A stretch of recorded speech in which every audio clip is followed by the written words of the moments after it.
here. You're ruining it. For over 2 decades, Graham Norton has been the king of late-night TV.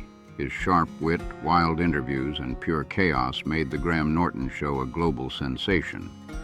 You're ruining it. Someone did that. So that happens. Oh, no, that happens quite often. But behind those laughs lies a darker side he's rarely spoken about. 7 guests whose behavior was so unhinged, so unsettling, that Graham himself now calls them the darkest I've ever met. And once you hear what went down, you'll never look at their movies the same way again. Number 1, Mark Wahlberg. When Mark Wahlberg showed up on the Graham Norton Show, the energy didn't just shift, it exploded. That night became one of the few times in the show's history where Graham visibly lost his grip on control, and fans could feel the chaos through the screen. From the second Wahlberg walked on stage, something was off. He wasn't just relaxed, he was gone. His speech was slurred, his confidence through the roof, and his filter completely missing. Normally, a slightly tipsy guest is just another night at the Norton studio. But Wahlberg wasn't tipsy. He was straight up intoxicated, and soon the consequences hit hard. He hijacked the conversation every few seconds, jumping into stories mid-sentence, cracking half-baked jokes, and leaving the crowd in visible discomfort. Even Sarah Silverman, who lives for chaos, kept glancing at Norton with that, "Is this really happening?" face. Then came the moment that sent the whole room spinning.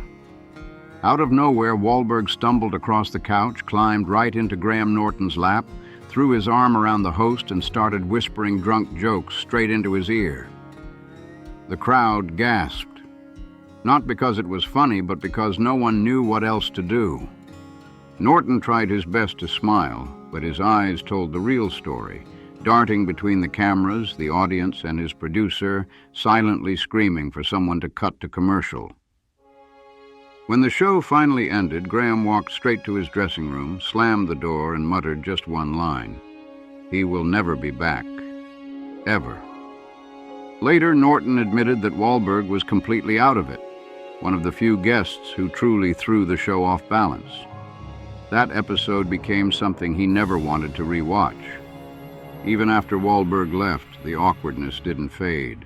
It lingered in the air, online, and in the studio for weeks. Since that night, the two haven't spoken. Wahlberg later laughed it off in private, joking about getting too drunk on that British show.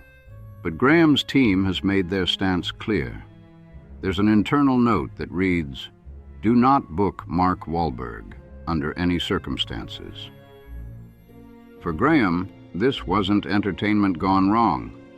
It was the single most chaotic, unpredictable, and downright uncomfortable guest moment of his entire career. Number 2, Harvey Weinstein. The tension between Graham Norton and Harvey Weinstein didn't build slowly. It erupted the moment Weinstein set foot on that stage. He wasn't a guest, he was a takeover, and Norton could sense it immediately. From the start, Weinstein tried to run the show like it was one of his film sets. Within seconds, he hijacked conversations, steamrolled over jokes, and cut off other guests mid-sentence. Norton, usually calm under pressure, was visibly seething beneath that signature grin.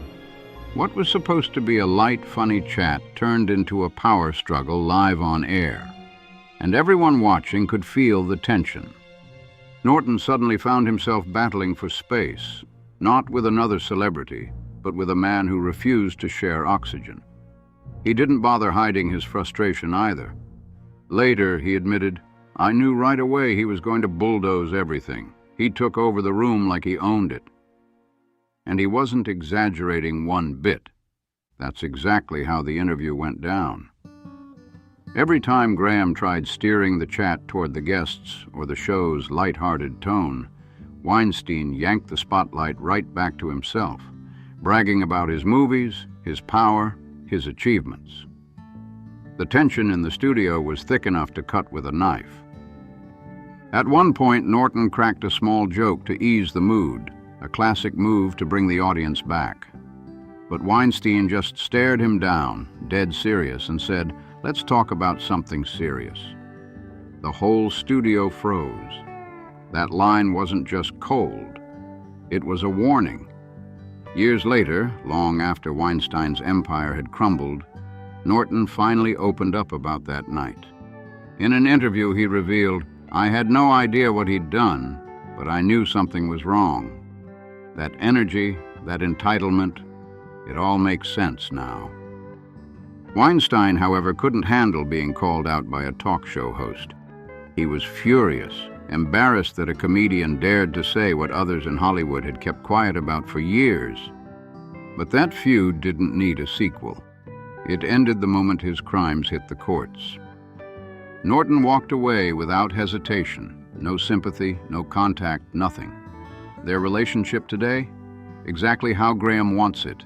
Non-existent, irreversible, and finally honest. Number 3, Robert De Niro. If there's one thing that grinds Graham Norton's gears more than rudeness, it's refusal. Refusal to play along, to engage, to even try. And that's exactly what Robert De Niro brought to the Graham Norton Show. The night was so painfully awkward that Norton later described it as trying to interview fog. The tension began the moment De Niro sat down. Graham could feel it instantly. The clipped nods, the blank stares, the way De Niro's eyes drifted away every time he spoke.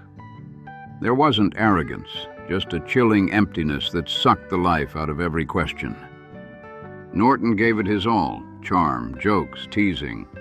But De Niro met every attempt with the same quiet wall. At one point, Graham asked about one of De Niro's legendary film roles, expecting maybe a story, or at least a smile. Instead, De Niro shrugged and muttered, "I don't really talk about that stuff." The entire studio went silent. It wasn't just dismissive, it was ice cold. After the show aired, Norton didn't hide how rough it was. He admitted, "Some interviews are hard work. Robert's was very hard work. He gives you so little you start sweating."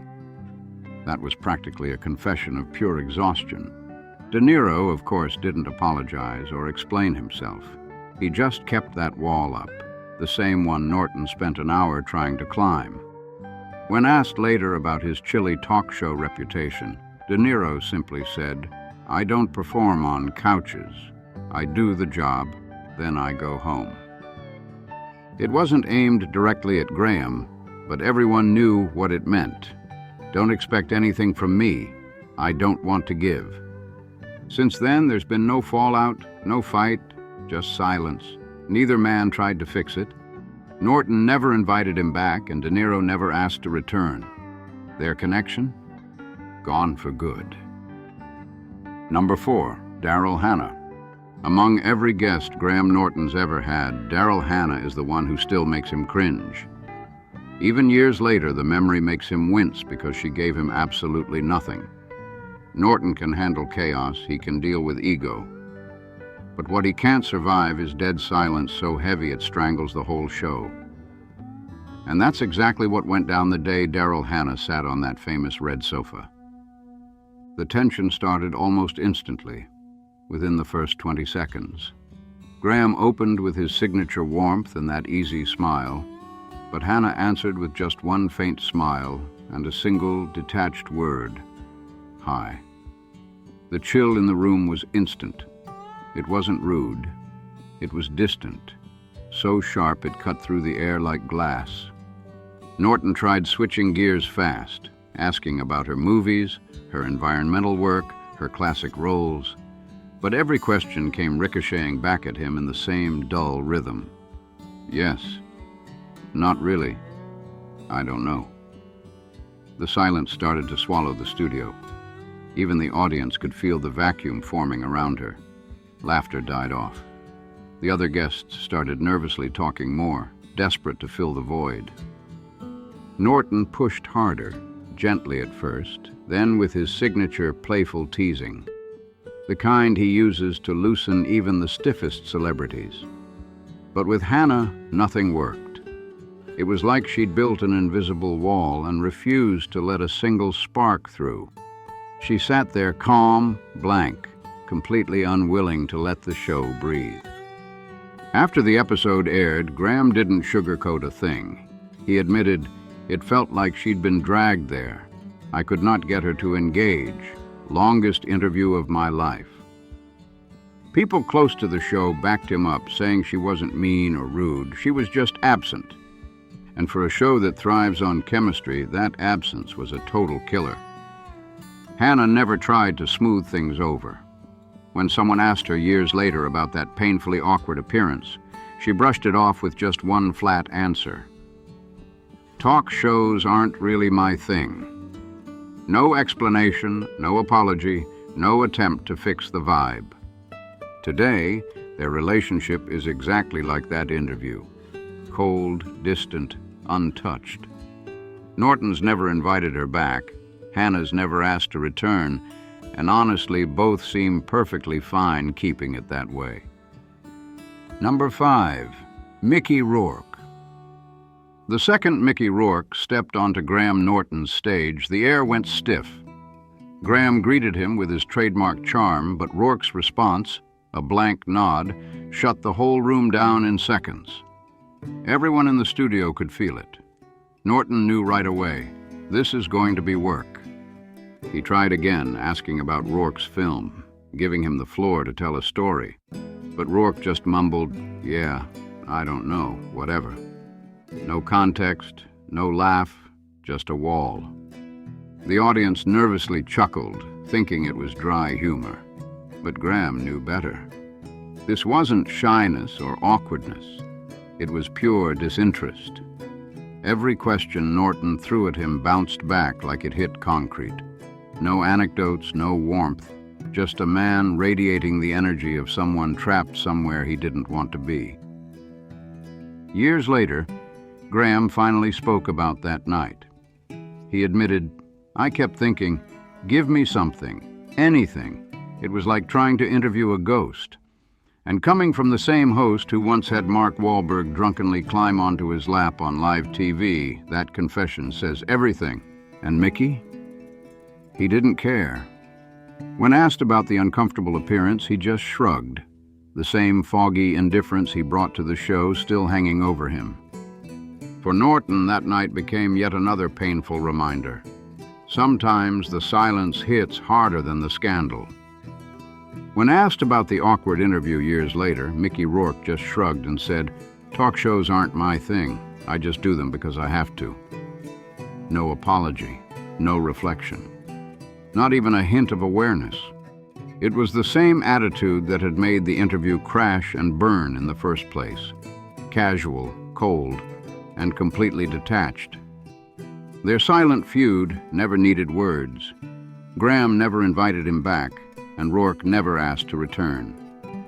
That night was it, the beginning and the end.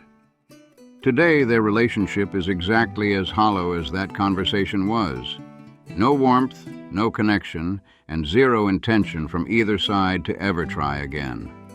And when you look back at the wreckage left behind after moments like these, the drunken chaos, the icy silences, the power struggles, it's no surprise that Graham Norton finally decided to reveal his list of 7 Golden Age guests who weren't just tough to handle, but truly destructive.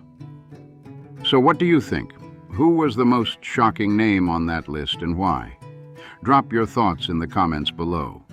And hey, if you love wild behind-the-scenes stories, untold TV scandals, and deep-dive revelations like this one, make sure to like, comment, and subscribe for more.